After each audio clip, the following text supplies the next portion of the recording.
Growing up in a small town in Nebraska, Ethan Matthews always believed that life was a cycle of work, bills, and sleep. His father, Harold Matthews, worked at the same local factory for 37 years, and his mother, Lillian, cleaned houses part-time. They never complained. They paid their dues and told Ethan to do the same. "Just get a job with benefits, stay out of trouble, and you'll be fine," his father used to say. So Ethan followed the script. By 25, he was working a desk job in Omaha, managing spreadsheets for a company he didn't care about, living paycheck to paycheck, microwaving dinner, and counting down the days to Friday. The job was safe. The apartment was decent.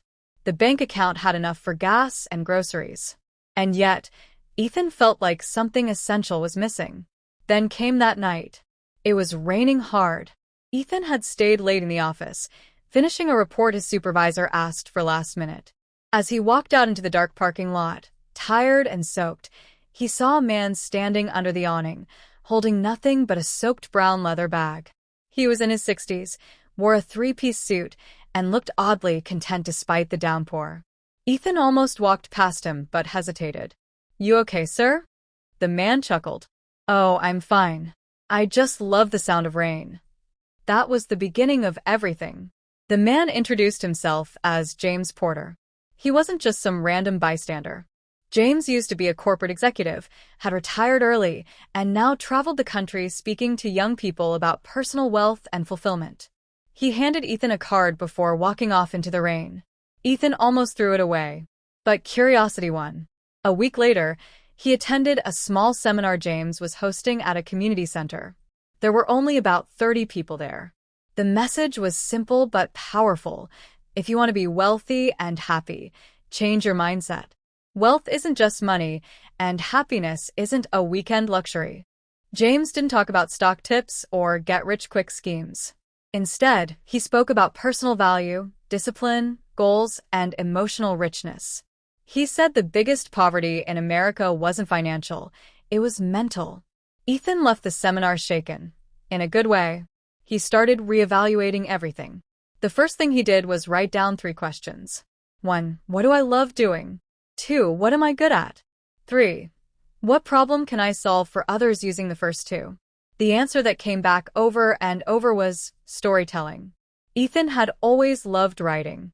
He wrote short stories in high school, started a blog in college, but let the real world talk him out of chasing it further. It felt foolish to think he could make a living from it. But James had planted a seed. Ethan didn't quit his job right away. Instead, he built a habit. Every night after work, he'd write for 90 minutes no matter what. No TV, no distractions. Just words.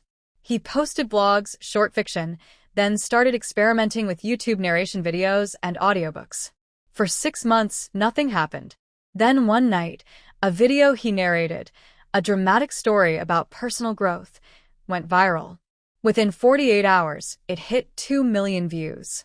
Comments poured in. People were moved. Some said it inspired them to reconnect with loved ones, others to leave toxic jobs. That changed everything. Ethan doubled down. He monetized the channel, added digital products, offered storytelling workshops, and by the end of year 1, he'd earned more from his content than he did from his 9 to 5. But what shocked him most wasn't the money. It was how happy he felt. He woke up excited, full of purpose. He worked more hours than ever before but felt lighter. The old Ethan dreaded Mondays. The new Ethan didn't even realize what day it was, because every day felt meaningful. His relationships improved too. He used to isolate himself, feeling drained from work. Now he had energy to reconnect with old friends. He and his younger sister, Emily, who had drifted apart, began talking weekly. He visited his parents more, helping them with repairs, and even taught his dad how to use a tablet to watch his videos. He also started dating again. He met Claire Thomas at a coffee shop where he often wrote. She was a graphic designer who had just quit her agency job to start her own branding firm. They bonded instantly. Both were building something from scratch. Both had learned the value of risk.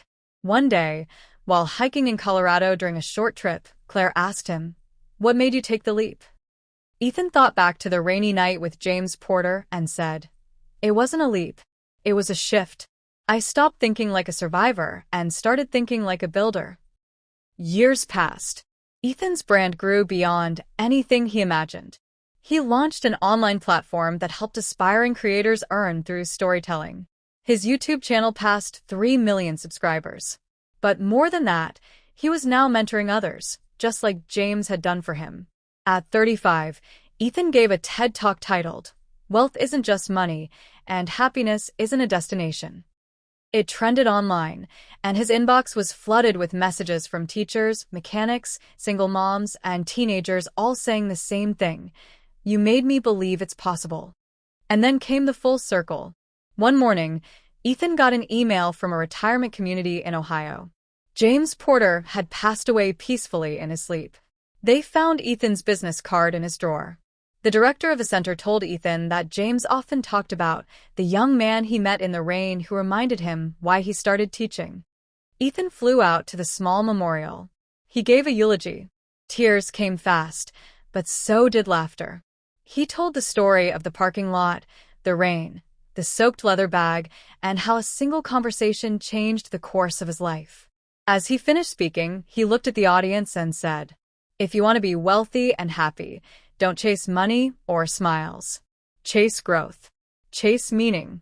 Invest in yourself. Serve others. Wealth is what you give.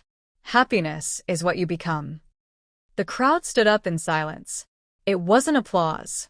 It was reverence. Ethan walked out of the hall, the sun bright against his skin. Claire waited for him by the car, holding their toddler daughter, Lily. "Ready to go?" she asked. Ethan nodded, but not before looking up one last time, whispering, "Thanks, James." Because one man's choice to give gave Ethan everything.